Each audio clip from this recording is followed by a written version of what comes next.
بسم الله والصلاة والسلام على رسول الله. السلام عليكم ورحمة الله وبركاته يا جماعة. كالعادة نثبت حضور بالصلاة على الرسول صلى الله عليه وسلم ونضغط اللايك الجميل عشان معانا أسعار الدواجن جميعا: لبية تسمين، ساسو تسمين، كتاكيت، بيض، أعلاف، جميع مشتقات الدواجن أجمعين.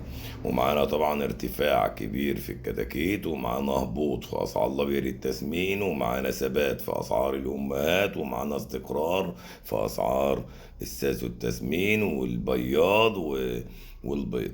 معانا بداية نبدأ بملوك البروتين ومصانع البروتين. الأمهات التسمين اللي شغالة 38 وثبات واستقرار وقليلة بقالها أسبوع لحد الآن، ماسكة سعر في الوقت الحالي.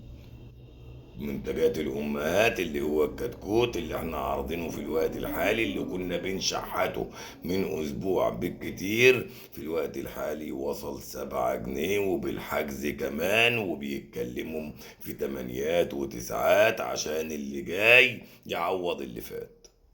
أما عن الساسو التسمين فالساسو التسمين شغال في الوقت الحالي 56، رز التسمين شغال 59، البلد الحر شغال 62.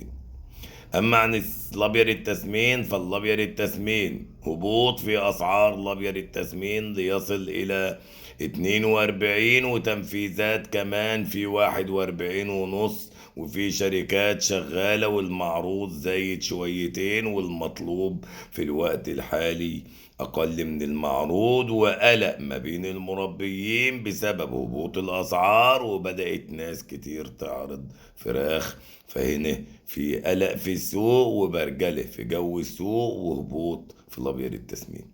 أما عن البيض فالبيض الأبيض واصل 80، والبيض البلدي كمان بنفس سعر البيض الأبيض، وثبات واستقرار في الاتنين.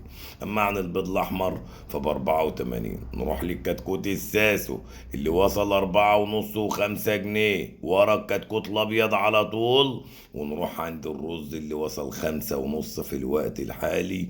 وللأسف الشديد ارتفاع جنوني في أسعار الكتاكيت. نروح للأعلاف اللي فيها هبوط، ووصل طن العلف ل20,000 جنيه متوسط، يعني في 19,000 وفي 20,500 تبع الشركات.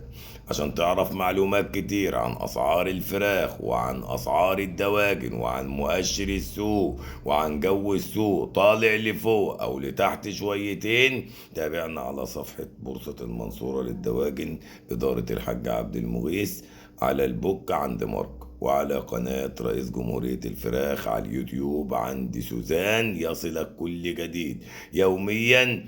تابع تعرف كل جديد وفعل زر التنبيهات. بنعمل بث مباشر يوميا بنوضح فيه جو السوق ومؤشر السوق، سواء لفوق او ثبات واستقرار او هبوط في الاسعار قبل الاسعار. بنحبكم في الله، ربنا يجمعنا واياكم في الجنة ان شاء الله. نشوفكم من خير لخير، وما ننساش اللايك والشير، والسلام عليكم ورحمة الله وبركاته.